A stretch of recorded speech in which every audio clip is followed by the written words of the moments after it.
जय श्री कृष्ण। आप देख रहे हैं दिव्य शंखनाद। मैं भाविका जोशी आप सभी का स्वागत करती हूँ। आइए दिव्य शंखनाद की इस विशेष प्रस्तुति में श्रीनाथ जी की दर्शन भावना के तहत श्रृंगार दर्शन का भाव देखते हैं। गत रविवार की प्रस्तुति में हमने प्रभु श्री जी को धराई जाने वाली चोली पर चर्चा को विराम दिया था। आइए इसे आगे बढ़ाते हैं। इसी का एक और रूप है फतवी। दरअसल फतवी उर्दू का शब्द है। सामान्य भाषा में हम इसे जैकेट कह सकते हैं। यह जो दर्शन आपको हो रहे हैं इसमें लाल रंग में छापे से जो वस्त्र प्रभु को अंगीकार करवा रखा है यही फतवी है, जैकेट है। यह विशेष श्रृंगार चिरंजीव गोस्वामी श्री विशाल बाबा के जन्म दिवस पर प्रभु को अंगीकार करवाया जाता है, जिसमें यह फतवी भी अंगीकार करवाई जाती है। जिस प्रकार हम शर्ट के ऊपर जैकेट पहनते हैं, प्रभु को भी चोली के ऊपर यह फतवी पहनाई जाती है। यह वस्त्र प्रभु को मुख्यतः शीतकाल में अंगीकार करवाया जाता है। इसमें विशेष रूप से कपड़ों का प्रकार साटन, जरी, छापा, जरदोसी का रहता है, पर यह चोली नहीं है, उससे भिन्न है। इस दर्शन में प्रभु को अंगीकार करवाई गई चोली चौवा की चोली है, जो फागुन के माह में प्रभु को अंगीकार करवाई जाती है। आइए अब आगे बढ़ते हैं। प्रभु को कटी भाग पर पहनाए जाने वाले कुछ वस्त्रों की पहचान करते हैं। इस चित्र जी में जो दर्शन आपको हो रहे हैं इन्हें चाकदार वागा कहा जाता है। इनकी पहचान यह है कि यह तीखे कोनों से बने हुए दिखाई देते हैं, गोल नहीं है। यह किनारी से सजे हुए भी होते हैं, बिना किनारी से सजे हुए भी होते हैं, हर प्रकार के कपड़े पर बने होते हैं। अब जो दर्शन आप कर रहे हैं यह चाकदार वागा का एक और प्रकार है। इसे त्रिकुटिका वागा कहते हैं। इसमें वागा तो कोने पर गोलाई लिए हुए हैं, लेकिन उसके साथ ही गाती का पटका और जो श्रृंगार धराया गया है प्रभु को वह भी टिपारा का, वो भी त्रिकोण का है। इस प्रकार के विशिष्ट श्रृंगार एवं वस्त्र प्रभु को वर्ष में बहुत कम समय धराए जाते हैं। आइए आपको चाकदार वागा में एक और प्रकार से परिचित करवाते हैं। आपने ओवरकोट का नाम तो सुना ही होगा। यह इसी प्रकार का चाकदार वागा है जिसे खुले बंद के वस्त्र कहा जाता है। अर्थात यह चाकदार वागा ओवरकोट की तरह पहना जाता है जिसे तनियों से बांधा जाता है, और ओवरकोट हम हमेशा दूसरे वस्त्रों के ऊपर पहनते हैं, यह आप सबको भी विदित है। जो दर्शन आप कर रहे हैं इसमें प्रभु को सूथन पर चाकदार खुले बंद के वागा अंगीकार करवाए गए हैं, और इससे पहले जो दर्शन आपने किए थे उसमें धोती और पटका पर खुले बंद के चाकदार वागा प्रभु को अंगीकार करवाए गए दृश्यमान हैं। अब वर्तमान के पैंट और जींस पहनने वाली पीढ़ी को कौन बताए कि पश्चिम की यह फैशन प्रभु श्रीनाथ जी के केवल सूथन वस्त्र के एक प्रकार हैं बस। अब धोती और पटका को हम स्कार्फ भी कह सकते हैं आज की भाषा में, उसके साथ खुले बंद के अर्थात जैकेट पहनना या ओवरकोट पहनना, सैकड़ों वर्षों से प्रभु इन्हें उत्तमोत्तम फैब्रिक के साथ पहन रहे हैं। आइए अब एक और प्रकार को देखते हैं। यह जो दर्शन आप कर रहे हैं इसमें जो वागा प्रभु ने अंगीकार किए हुए हैं यह घेरदार वागा कहलाते हैं। अर्थात इसमें कोने नहीं है, यह गोलाई लिए हुए हैं। अक्सर आपने महिलाओं को स्कर्ट अथवा घाघरा पहने हुए देखा होगा। यह उसी प्रकार का वस्त्र है जो प्रभु अंगीकार करते हैं। इसमें भी कई प्रकार हैं। एक जो मुख्य प्रकार है उसे देखते हैं अब। यह काछनी है जो मुकुट के साथ धराई जाती है। यह एक भी प्रभु को अंगीकार कराई जाती है, दोहरी भी अंगीकार करवाई जाती है, लेकिन अधिकतर प्रभु को यह मुकुट के साथ अंगीकार करवाई जाती है। चलिए आगे बढ़ते हैं और प्रभु को धराए जाने वाले कुछ विशिष्ट वस्त्रों की जानकारी साझा करते हैं। यह स्नान यात्रा के दिन प्रभु श्रीनाथ जी के स्नान के दर्शन है। विशेषता और संदर्भ यह है कि इसमें धोती और पटका आपको दृश्यमान है। इस दर्शन में दो चीज कॉमन है। प्रभु श्रीनाथ जी ने भी धोती धारण कर रखी है, महाप्रभु जी ने भी धोती धारण कर रखी है। संदर्भ यह है कि पुरुषोत्तम मास के उपलक्ष्य में दिव्य शंखनाद की इस विशेष प्रस्तुति में आज हम प्रभु को धराई जाने वाली धोती से आपका परिचय करा रहे हैं। धोती प्रभु को जब भी धराई जाती है पटका साथ में धराया जाता है जो आपको दृश्यमान है। एक उल्लेख और करें कि भारत का मुख्य पहनावा धोती ही है। अन्य सभी प्रकार के पहनावे और परिधान आयातित हैं या जबरन थोपे हुए हैं। इस चित्र में जो आप दर्शन कर रहे हैं ये बांधनी तथा लहरिया की धोती और उपरना अर्थात पटका प्रभु ने धारण किया हुआ है।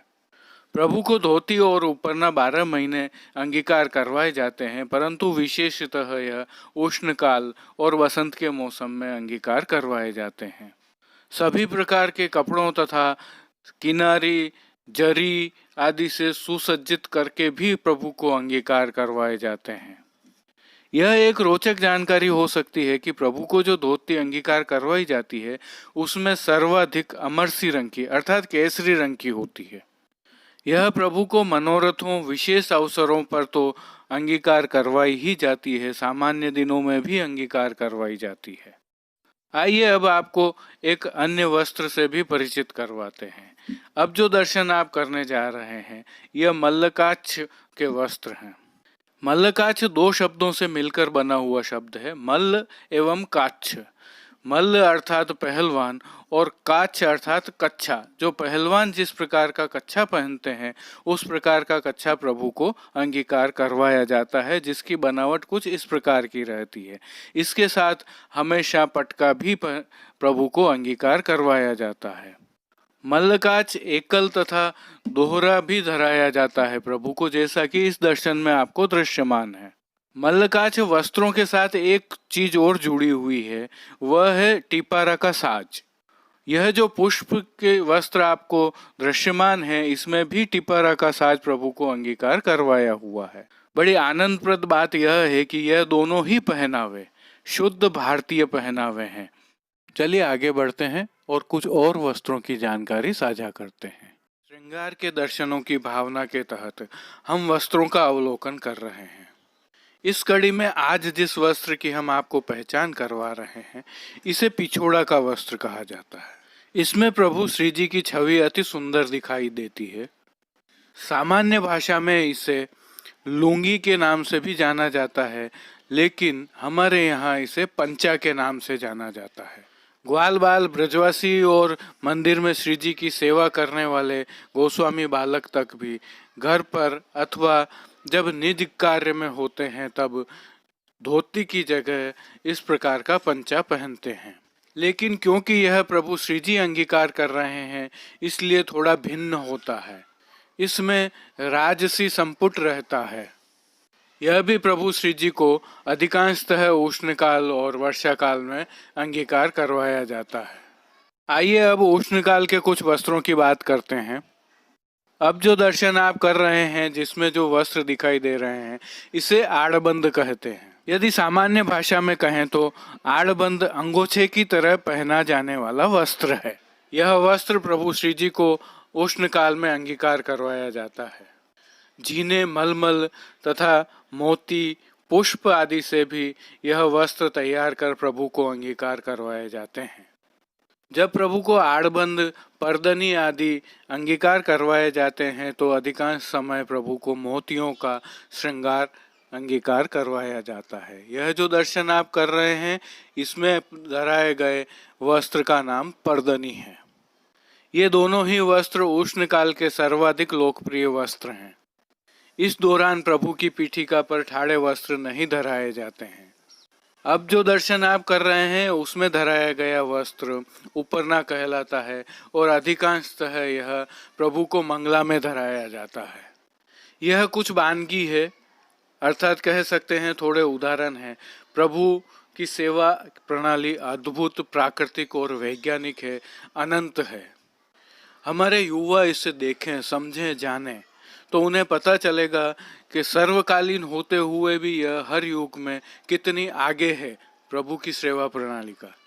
थोड़ा सा शीतकाल के वस्त्रों का अवलोकन करके देखिए, आपको आनंद आएगा। शीतकाल में प्रभु के केवल मुखारबिंद के ही दर्शन होते हैं। अंगरखा, दत्तू, कई प्रकार के वस्त्र प्रभु को अंगीकार करवाए जाते हैं जो कई स्टाइलों में होते हैं। यहाँ तक कि रजाई भी अंगीकार करवाई जाती है और पीठिका के ऊपर भी प्रभु को शीत से बचाने के लिए वस्त्र अंगीकार करवाए जाते हैं। यह तनी से बांधे जाने वाले अंगरखे का दर्शन है। अचानक ये धोती का श्रृंगार इसलिए है कि इसमें प्रभु थोड़े छोटे दिखते हैं क्योंकि यह वामन जयंती का अवतार है। वस्त्रों का यह भाव है। और इसमें जो काली सफेद आपको दिखाई दे रही है पीछे, यह पीछे है इसलिए पिछवाई है। पिछवाई हमेशा प्रभु की पीठिका के पीछे रहती है और उस दिन के भाव को दर्शाती है। यह प्रभु श्रीनाथ जी को धराए जाने वाले कुछ विशिष्ट वस्त्रों की जानकारियां थी। चलिए इस क्रम को आगे बढ़ाते हैं और श्रृंगार में आभूषण, आभरण आदि की चर्चा प्रारंभ करते हैं। आभरण का सीधा संबंध गहनों से है, आभूषणों से है। आज हम ऐसे 3 आभूषणों की बात कर रहे हैं जो श्री जी को नित्य धराए जाते हैं, या यूं कह सकते हैं कि ये आभूषण प्रभु नित्य धराए हुए रहते हैं।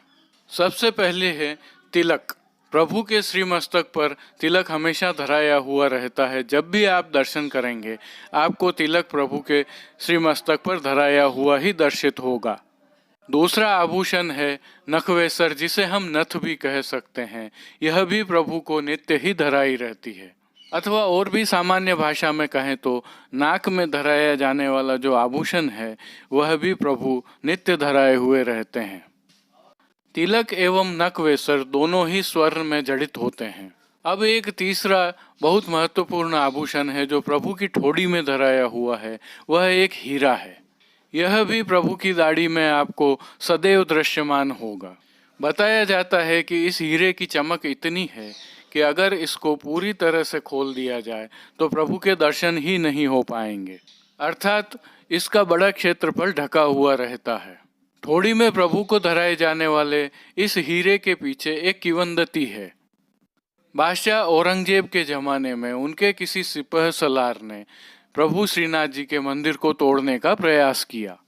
प्रभु प्रकोप से उस सिपह सलार की दोनों आंखें चली गईं और वह अंधा हो गया। लेकिन उसकी माता प्रभु की बड़ी भक्त थी। उसने प्रभु श्री जी से दरखास्त की, अर्ज किया, निवेदन किया कि मेरे बच्चे को माफ कर दो। प्रभु श्री जी ने उसकी विनती को सुनते हुए उस सिपह सलार को माफ किया तो उसकी रोशनी वापस लौट आई। तब से प्रभु श्री जी के मंदिर में एक परंपरा होली के दूसरे दिन अर्थात धुरंडी या डोल के दिन निभाई जाती है, जिसके तहत बादशाह की सवारी निकलती है। वह श्री जी मंदिर के गोवर्धन पूजा चौक में आता है और सूरज पोल की सीढ़ियों को अपनी दाढ़ी से साफ करता है और प्रभु से माफी मांगता है। कहा जाता है कि उसकी आंखों की रोशनी लौटकर आने से उसकी माँ द्वारा प्रभु श्री जी को यह हीरा भेंट किया गया। यह हीरा प्रभु सदैव अपनी ठोड़ी में धारण किए हुए रहते हैं। इस घटना के साक्ष्य के रूप में प्रभु श्री जी मंदिर के लाल दरवाजा पर दोनों तरफ के खंभों पर 2 शिलालेख लगे हुए हैं, जिसमें प्रभु श्री जी की सेवा में किसी भी प्रकार की अड़चन या अपमानजनक कुछ करने पर गाय एवं सूअर की सौगंध दोनों समुदायों को, हिंदू एवं मुस्लिम को, दी गई है। यह तो कुछ विशिष्ट श्रृंगार थे जिन्हें प्रभु नित्य धारण किए हुए रहते हैं। ऐसे कुछ और भी श्रृंगार हैं जिनकी चर्चा हम आगे करेंगे। फिलहाल आगे बढ़ते हैं। श्रीमद् भागवत में एक श्लोक है, यस्याननम मकर कुंडल चारुकर्णम भ्राजत कपोल सुभंग सविलासाहम। प्रभु को जो मकराकृति कुंडल धराए जाते हैं उसके संबंध में यह श्लोक है।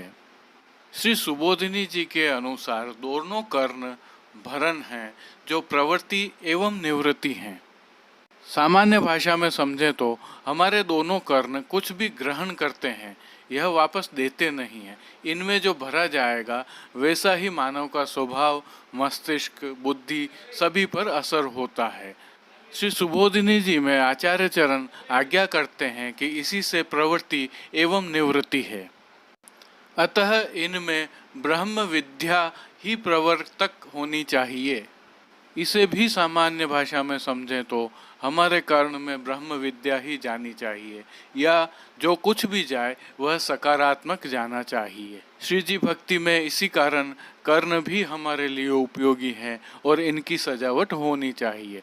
श्री जी विविध भावों से कर्णफूल, कुंडल आदि ग्रहण करते हैं, इसीलिए प्रभु को कर्णफूल एवं कुंडल धारण कराए जाते हैं। कान में पहने जाने वाला यह आभूषण कई तरह की सुंदर आकृतियों में होता है, जिसे चेन के सहारे जूड़े में भी बांधा जाता है। यदि साधारण जीवों के लिए कुछ इसमें नीति विषयक है तो नीति शतकम नामक ग्रंथ में लिखा है, श्रोत्रम श्रुते नेव न कुंडलेन दानेन पार्णिन तु कंकणेन विभाति कायः करुणापराणाम परोपकारेण तु चंदनेन।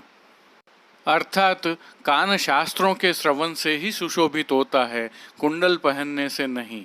हाथ की शोभा सत्यार्थ में दान देने से ही होती है, न कि कंकण पहनने से। करुणा पारायण दयाशील पुरुषों का शरीर परोपकार से ही शोभित होता है, न कि चंदन लगाने से। अर्थात कुंडल तथा चंदन आदि लेप तो कभी भी नष्ट हो सकते हैं, किंतु सज्जनों का शास्त्र ज्ञान, दान एवं परोपकार सदा अनुकरणीय होता है। यह भी हम जानते हैं कि कानों को इसके लिए छिदवाया भी जाता है। लेकिन जो सबसे ज़्यादा प्रभावी चीज़ है आज के युग के लिहाज से, तो वह यह है कि कान के कच्चे आपको नहीं होना चाहिए। इसलिए भी कान सतर्क रहें, आभूषण पहनने के कारण उनको एहसास होता रहे कि यहाँ पर कुछ हमें सकारात्मक ही लेना है, इससे हम अचेत न रहें, जिससे शारीरिक स्वास्थ्य पर भी सकारात्मक प्रभाव पड़ता है। इस भाव की प्रेरणा एवं शिक्षार्थ ही प्रभु को कुंडल, कर्णफूल आदि धराए जाते हैं। यह अनेक आकारों में, अनेक रूपों में होते हैं, जिनके आप दर्शन कर रहे हैं। प्रभु श्री जी के दर्शनों की भावना का यह क्रम हम निरंतर जारी रखेंगे। जुड़े रहिए दिव्य शंखनाद के साथ। जय श्री कृष्ण। प्रभु श्रीनाथ जी के श्रृंगार दर्शनों की इस भावना की अगली कड़ी हम रविवार 31 जनवरी 2021 को प्रसारित करेंगे, जिसे देखना न भूलें। आज के लिए बस इतना ही। अपने विचार हमें कमेंट सेक्शन में बताइए और इस वीडियो को अधिक से अधिक शेयर कीजिए। देखते रहिए दिव्य शंखनाद। धन्यवाद। दिव्य शंखनाद के लिए कृष्ण कन्हैया सन्नाटी के साथ भाविका जोशी, कीर्तन श्री गिरधर गोपाल जी मापावाला काकासा एवं रवि गोपाल जी मापावाला, कीर्तन समाज नागपुर से साभार। प्रभु श्री जी की लीलाएं अनंत हैं और उनके दर्शन करने हो तो केवल पुष्टि मार्ग ही एकमात्र माध्यम है। उसी में से कुछ और बूंदें हम आपके लिए प्रस्तुत करेंगे बहुत जल्दी।